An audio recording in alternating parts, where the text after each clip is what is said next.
ومن أحسن قولا ممن دعا إلى الله وعمل صالحا وقال إنني من المسلمين. Dulu waktu saya masih di UGM, di Teknik Kimia, saya jalani 1 semester, kemudian semester kedua, terus saya ingin pindah haluan untuk belajar agama ya. Akhirnya saya tidak lulus dari UGM, tapi saya lolos dari UGM ya. Ketika saya mau lolos, saya minta pendapat dari banyak orang. Semua orang melarang, kamu jangan keluar, kamu jangan keluar. Kamu berhasil nanti kalau di UGM, sabar, kamu akan jadi sukses, jadi gini, macam-macam. Semua tidak ada yang mendukung kecuali ibu saya. Yang penting bagi saya ibu mendukung, selesai. Akhirnya ibu bilang, terserah kamu nak. Kalau kamu memang mau pilihanmu itu silakan. Bismillah, saya keluar. Akhirnya saya belajar di pondok Jamil Rahman kira-kira 1,5 tahun. Kemudian setelah itu saya diterima di Madinah. Terima di Madinah. Sebelum ke Madinah juga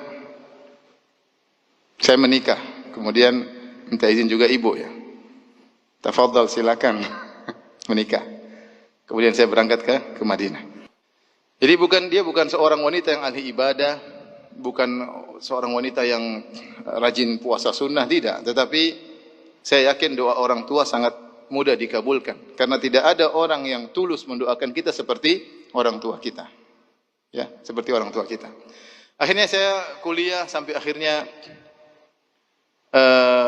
selesai S1, kemudian ada pendaftaran S2 waktu itu. Pendaftaran S2 masuk Qismul Aqidah. Ketika itu ada isu, dikatakan kepada saya, Firanda, kamu jangan masuk situ. Kenapa? Yang diterima cuma 3 orang. Akhirnya saya bilang, teman-teman bilang, teman-teman orang-orang Arab bilang, Firanda, kamu jangan daftar situ. Yang terima cuma 3 orang. Saya bilang, tenang aja. Kalau terima 3 orang, saya nomor 3 insya Allah. Kamu gaya sekali, tenang aja. Saya dalam hati, saya punya ibu yang akan mendoakan saya. Saya punya senjata yang paling kuat.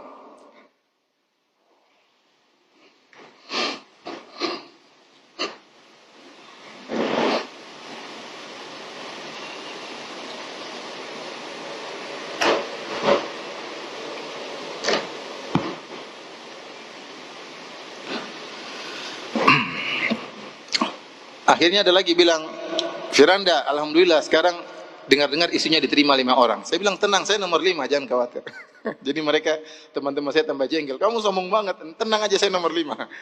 Akhirnya benar, waktu ujian, hari pas mau ujian, pagi-pagi di sana, jam sebelumnya, saya telepon ibu ya. Saya telepon ibu, sholat malam, saya bangunkan. Sini di Madinah masih mungkin jam 12 malam, saya telepon. Sekarang, Bu, Mama bangun, sholat. Saya telepon istri saya juga, bangun, sholat. Karena besok ujian. Kan ikut ujian. Alhamdulillah, ketika pengumuman, qadarullah itu saya nomor 1. Saya nomor 1. Setelah itu, kita terima 18 orang. Dari 18 orang ini, atau 20 orang, saya lupa, harus tes lagi Quran.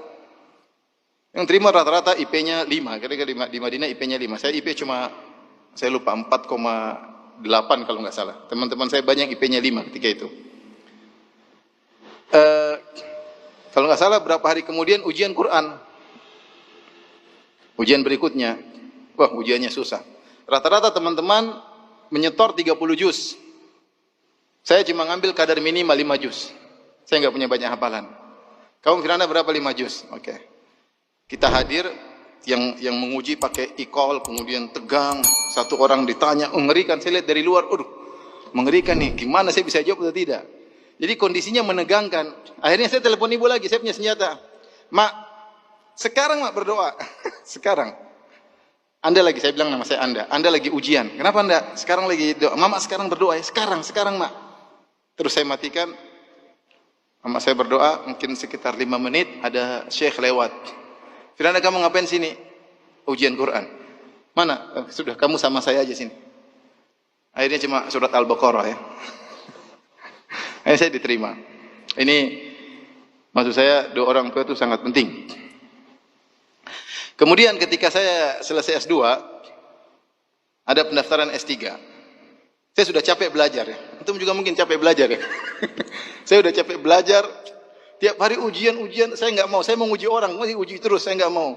Akhirnya saya bilang sama istri saya, yang saya cintai, saya bilang, sayang, kayaknya Abi udah nggak mau kuliah lagi, nggak mau lanjut. Capek belajar terus. Jadi saya menangis. Masih pingin tinggal di Madinah. Udah capek, udah pulang aja kita di Indonesia udah. Kita dakwah udah capek, belajar disuruh belajar ini, belajar capek. Istri saya akhirnya nurut ya, sudah, dia pulang. Tapi ada mama, saya harus bilang dulu, Mak, saya bilang nama saya Anda ya, Mak, Anda mau pulang. Kenapa? Gak lanjut, enggak, capek Mak, belajar capek. Kata mama saya, kata ibu saya, sudah, Anda masuk aja ujian. Pokoknya masuk aja ujian. Terima nggak terima, masuk ujian. Kalau nggak terima pulang. Sudah, akhirnya saya masuk ujian dengan kurang persiapan. Karena memang saya niatnya mau pulang. Karena melaksanakan nasihat orang tua, akhirnya saya masuk ujian. Waktu itu ujian sekitar ada 80 orang atau 100 orang, saya lupa. Dari berbagai kota di Arab Saudi. Mereka datang ke Universitas Madinah untuk masuk ke S3. Karena diterima 10 orang. Diterima 10 orang. Saya masuk itu ujian 3 jam. Kalau saya lupa, coba tanya Ustaz Abdul Roy. Saya lupa. Waktu itu saya ujian bareng Ustaz Abdul Roy. Masuk S2 ke S3. Hafizahullah ta'ala. Kemudian ujian mungkin baru sejam, saya sudah keluar.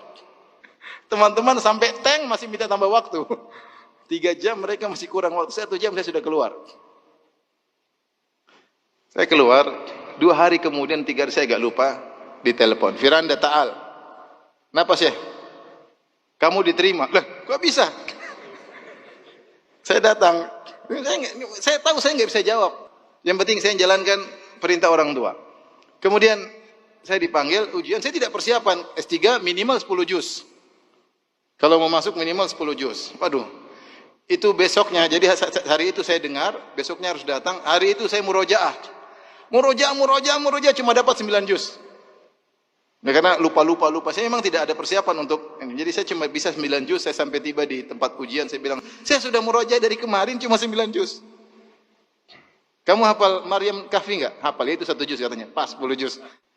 Jadi banyak hal-hal yang sulit yang saya hadapi. Tapi saya punya senjata doa orang tua. Ketika orang tua saya sudah 2 hari tidak ada, baru saya merasa agak berat. Ada permasalahan-permasalahan yang saya hadapi seperti berat. Karena senjata andalan saya sudah tidak ada. Rahimahumullah. Oleh karenanya, ikhwan, mumpung masih punya orang tua, ya, berbakti kepada mereka sebakti-baktinya ya. Sebisa mungkin, saya bukanlah anak yang berbakti, tapi orang tua saya sayang sama saya. Karena ibu saya, sejak saya kecil, dia tidak pernah cubit saya sekalipun.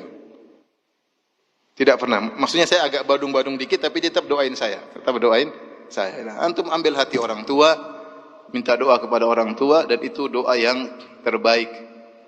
Ya, kata Nabi sallallahu alaihi wasallam, "Thalathu da'awatin mustajabah la yashakka fihinna." 3 doa yang pasti dikabulkan, tidak diragukan lagi. Doaul walid li waladihi.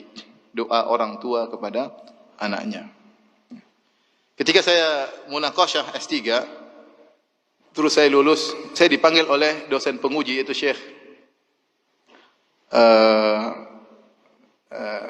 Mahmud Qadah, Syekh Mahmud Al-Qadah.